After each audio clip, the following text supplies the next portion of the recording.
Rebecca, you won't believe what I just heard. Hi, Mom. What's going on? You know that old hag, Mrs. Peterson, who lives down the street? She just opened her own restaurant. Can you imagine? She always wears the same ragged clothes every day. I bet she doesn't even have a closet. How did she get the money to start a restaurant? Something smells fishy here. Maybe she was involved in some shady business. I don't think that's so hard to believe. She's always had a passion for cooking. She used to make delicious dishes for the whole neighborhood whenever we had a block party. Patrick and I actually got her some flowers to congratulate her on her new venture. You did what? Why would you waste your money on that? You don't think it was a nice gesture? That place is doomed to fail. There's no point in throwing money away on flowers for a sinking ship. You should be more careful with your finances. I think it was worth it to support her dream.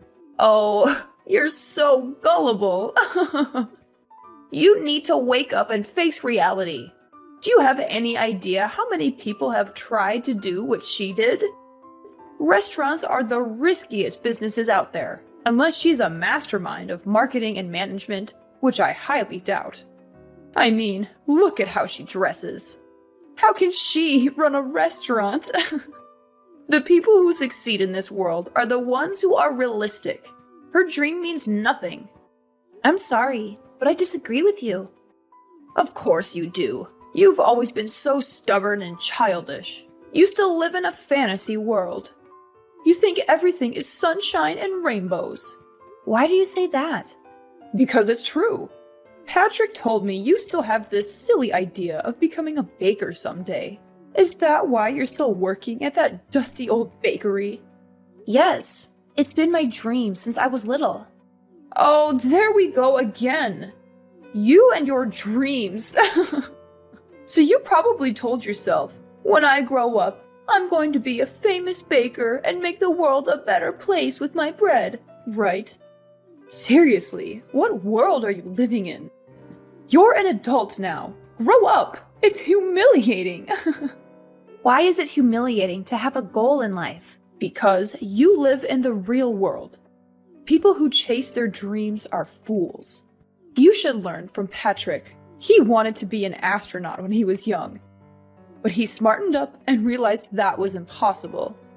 So now he works at a bank like a sensible adult. Get out of this fairy tale you're trapped in. The world doesn't need more dreamers who are clueless about reality. I'm so proud of my son for making the right choice and getting a real job. I boast about him to all my friends. Yeah, Patrick is a real hard worker. You have every reason to be proud of him. He's a wonderful husband, and I know he makes you happy. But we're talking about different things here. No, we're not. Your ignorance is a serious problem. Here's some harsh truth for you. You're an embarrassment to this family. What? I really tried to get Patrick to marry someone better. Like that lovely girl Taylor, who lives nearby. She works at the bank with him, you know. Yeah, I know her. We've invited her over for dinner before. She's beautiful and smart. She's the perfect woman for my son to call his wife. You agreed to our marriage, didn't you? You've never mentioned anything like this to either of us before. I had no choice. Patrick made me promise not to say anything about it to you. You two reconnected at your class reunion, right? I thought for sure your relationship would die out in a few months. So you gave us your blessing because you thought it was going to end soon? Of course I did. Do you even know how high the divorce rates are in this country? I figured I'd let Patrick have his fun with his little old flame. I assumed he'd get tired of you soon and dump you. I can't believe this. Do you realize how awful what you're saying is? I'm just being honest. I'm telling you for your own good. You better find someone else before your marriage falls apart. I mean, you're too busy making bread or whatever, so I doubt you'll ever find someone as amazing as Patrick. Sorry, I'm going to have to end this call now. I have to go to work. Sure. Have fun working at that musty old bakery. Watch out for the flour. It might get in your eyes. Rebecca, are you okay? Madeline just texted me and said you had a horrible accident. Sorry, Patrick. You're still at work, right? I feel awful for bothering you with this while you're busy. Don't worry about me. I'm packing up right now. How are you doing? I'm fine. Nothing major, but But what? What happened? I have a huge slash on my face. You do? That sounds awful. Yeah, it took 15 stitches to close it. The doctor said it might not heal completely. I'm going to look like a pirate when it heals. I'm glad you're still able to joke about it, but you're not in any trouble, right? You don't have any broken bones or anything? No, I'll be okay. The doctor said I was fortunate. Okay. I was so worried when I got the message. I'll probably get to the hospital in about 2 hours. I hope I can make it before the visiting hours are over. Thank you. I really want to hug you. Oh, and my mom's coming with me. She said she wants to see how you're doing too and visit you. Really? She said that? Yeah, she said she's concerned about you and she wants to make sure you're alright. I'm going to pick her up on the way from my place. Oh, okay. Is there anything you need me to bring you? Some snacks or drinks or anything? No, I'm fine. The hospital food is not very good, but it's bearable. Try and get some rest if you can. You need to heal and recover. I'll be there soon. Hey, Mom. Thanks for coming to visit me today. Is everything okay, though? You left pretty quickly. Could you blame me? Your face is totally mangled. What? Sorry I left so soon. I thought I was going to pee my pants from laughing so hard. Are you serious? You look like a total freak. I'm going to call you Frankenstein from now on. The only redeeming quality about you was your face, but that's obviously no longer true. How awful. What's your problem? How could you say that? I don't feel ashamed at all about what happened to me or how I look. Sure, tell yourself. Whatever helps you sleep at night. I bet you're still in shock. You haven't fully accepted that it looks like you're wearing a Halloween mask. You don't need to insult me. I know you hate me. You've made that very clear to me many times. No matter how much you belittle me, I'm not going to divorce Patrick. Please get that thought out of your head. It doesn't matter what you think. I wonder what Patrick thinks about his new homely wife. He said he loves me and he's here for me. I'm not too sure about that. Didn't you see the look on his face when he saw you? It's only a matter of time before he kicks you to the curb. I don't think so. It's a fact. He was speechless when he saw you. Right when he saw you, he knew you two were done. Who would want to be married to someone who looks like they have a zipper on their face? Alright, I'm done having my fun. This is the perfect opportunity for you to get a grip on reality. Give up on trying to stay married to Patrick. Let him go. He needs to find someone beautiful with a good job. Someone like Taylor. Absolutely not. I'm not agreeing to a divorce, no matter what you say. You're feisty, aren't you? I get it. You're hanging on for dear life because you know no one else is going to want you. I don't care about that, though. I want you gone by the end of the month. If not for anything else, I just really don't want to see that disfigured face of yours. Shut your wretched mouth, you pathetic excuse for a human being. Excuse me? You're a complete and utter disgrace. Is that how you treat Rebecca when I'm not around? Patrick? Yeah, it's me. Oh my god! How? Aren't you home already? We both left at the same time. There was something I forgot to tell Rebecca, so I went back up to her room. I found her crying her eyes out. When I asked her what happened, she showed me her phone. She just went through a tragic accident, and that's how you speak to her? Don't you have a conscience? I couldn't help it. You know, I've always been brutally honest. Patrick, listen to me. You could do so much better than her, especially now, after her accident. What? You're the perfect man. You're handsome, smart, and you have a great job. Rebecca is so far beneath you. I mean, she didn't even go to college. No, she didn't. She went to culinary school instead, and now she's apprenticing with a really well-known baker. What's the problem? You can get any woman on the planet. Why would you stick with her? Taylor, for example. Taylor? I've always said you two would make a great couple. She seems like she'd be a much better wife than Rebecca. Wow, you were serious about that? Of course I was. Taylor's perfect for you. She's beautiful and she has a great career. She works at a bank like I do. It's not that special. Yes, it is. You've got to be really intelligent to work at a bank. You of all people should know that. I actually just had a great idea. Oh, great. What is it? I'm going to open up a nail salon. What? You're going to open a nail salon? It's an awesome idea, right? You have none of the qualifications to open, let alone run a nail salon. There's no way you can open if you don't have the right licenses or certifications. I'll do all of that.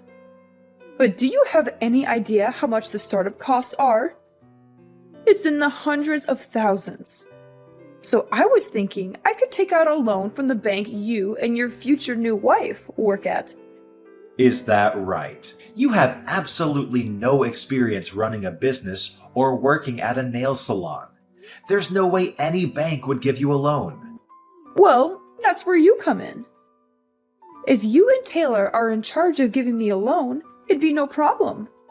I'll be up and running in no time. You're out of your mind. I'll be the talk of the town. Everyone loves me as it is, so I know they'll all come in and get their nails done.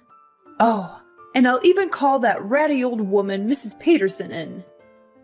Lord knows she needs all the help she can get to look presentable. Although it would take a miracle for that woman to look good. It's more for me to show her what a successful business looks like. What are you even talking about? What do you mean? None of that is going to happen. You can't just use people to get what you want. That includes me and Taylor. I don't know what's more insane, saying you're going to start a nail salon with absolutely no qualifications, or thinking I'm going to get remarried to my coworker. There's no way Taylor would say no to you.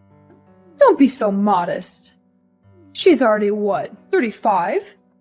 She knows the clock is ticking. I've been biting my tongue out of respect for you, but enough is enough. You're a horrible person. Through and through. Do you even have a soul? You abuse and use the people around you for your own personal gain. I haven't said anything that wasn't true. Don't try and pretend like you still love that hideous wife of yours. You don't have to hide how you feel for Mommy. She's not hideous at all. I love her, no matter how she looks. I was afraid you'd say that. I guess you're living in the same fantasy world as Rebecca. You leave me no choice but to talk about this with Taylor directly. Her mother and I are pretty close, you know. Once I talk with Taylor and her mother, I'm sure they'll see things my way. Go right ahead. Talk to Taylor if you're so confident that she'll listen to you. Or I could just hand her the phone. She's standing right next to me. She is? I'm not sure it would be a good idea, though. She's disgusted with how you've been talking about other people, especially to the person who saved her son's life. She has a son? But she lives alone. And who saved her son's life? Yeah, she got divorced a while ago. She has a son who lives with his father. Today, he came over to her house to see her. Rebecca ran into her and her son at the park today. While they were talking, her son ran out into the street and nearly got hit by a car. Rebecca ran out in the street and pushed him out of the way. That's how she got hurt. She was actually at the hospital when we were here, but she stepped out for a little bit. You left before you could see her. Hang on a second. Does that mean... Yeah, she's right. Everything you said. She saw everything you said about how her clock is ticking and your insane plan for us to get married. She said, I have no plans of getting remarried, let alone to steal someone else's husband. I would never do something so horrible. No, this is just a big misunderstanding. I didn't mean it that way. You're a little late to take back what you said. You said it yourself, right? You're brutally honest. Do whatever you want with your salon. I don't want any part of it. But I'll need your help. You know, I was just joking, right? If you are Taylor, don't help me. How am I going to make my dream come true? I've already told all my friends I'm going to open next year. You haven't started doing anything, but you're already telling people when you're opening? Your dream is pretty stupid if you ask me. Do whatever you have to make it true. Don't rely on other people to make it come true for you. Like I said, I want nothing to do with this. But Patrick, I know. Just give the phone back to Rebecca. I need to speak with her. It's Rebecca. Rebecca, please. You've got to help me convince Patrick to change his mind. Change his mind about what?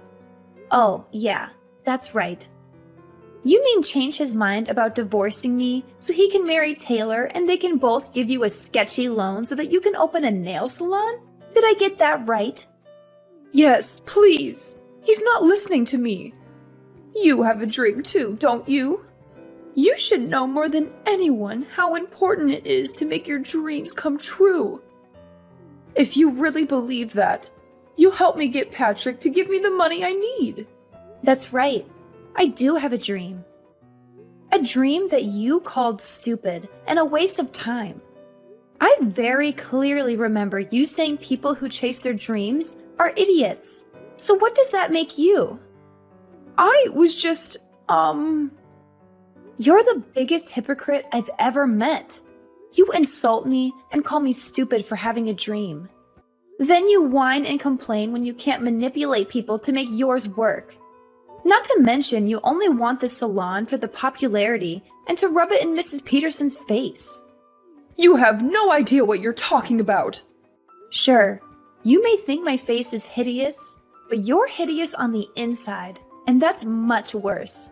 I'm not embarrassed about the way I look at all. I'm a strong, confident person. I'm not going to let this bring me down. The only thing I've ever been embarrassed about is having a mother-in-law that is spiteful and looks down on others. I'm so thankful that Patrick has decided to cut all ties with you. I don't need a soulless person like you in my life. What do you mean by cut ties? He wouldn't really do that, would he? Why don't we all take a deep breath and talk about this once we've calmed down? It's late. I'm sure you're exhausted from your horrific accident. Let's wait a few days, and then we can all sit down and talk it out like a family. I'll tell you all about my plans for my salon. Hang on a sec.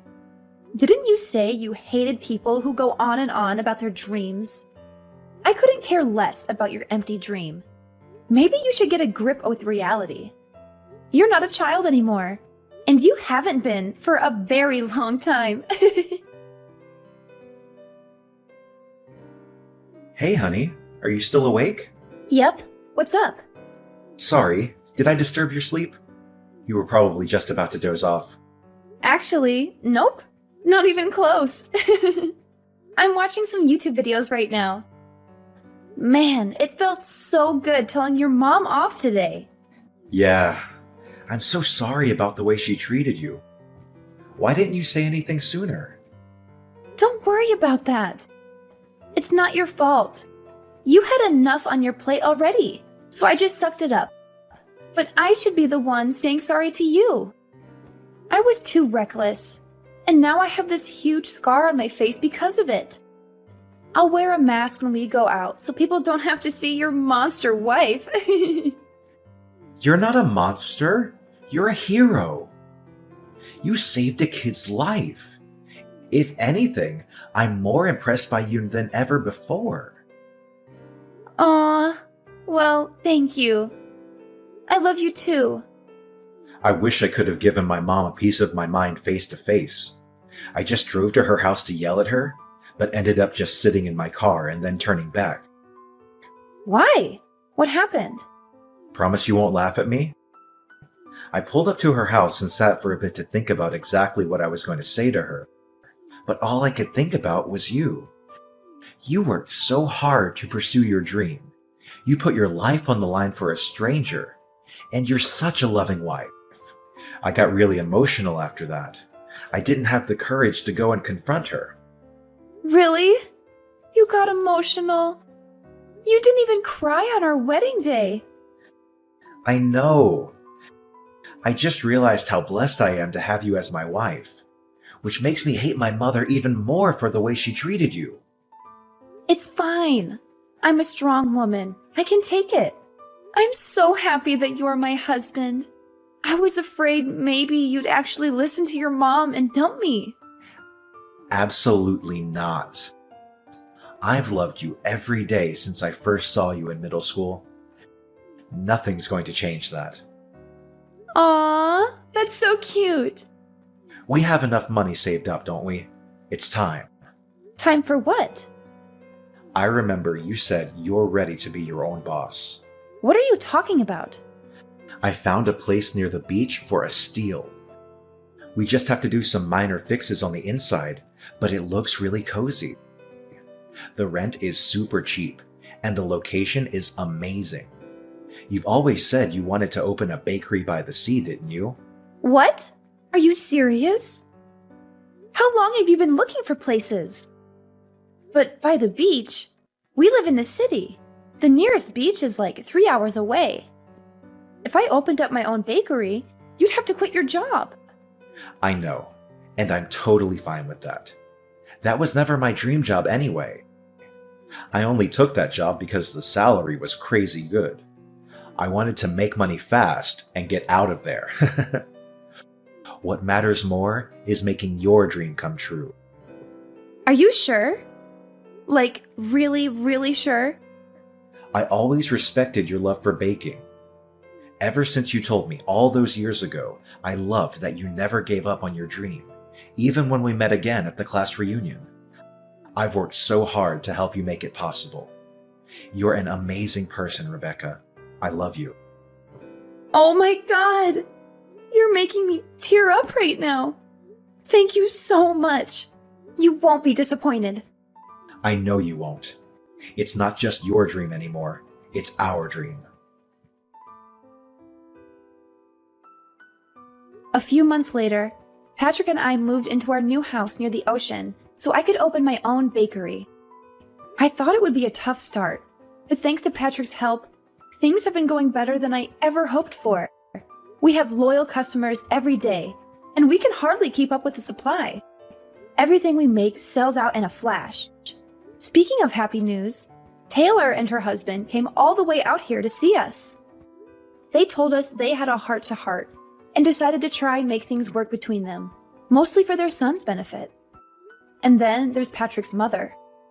She went around boasting to all her friends about the salon she was going to open. She actually did start studying to get the minimum qualifications, but she was turned down by every bank she asked for a loan. To make matters worse, it wasn't just her salon flop that people heard about. Word got around about how terribly she treated me and her insane plans for her son.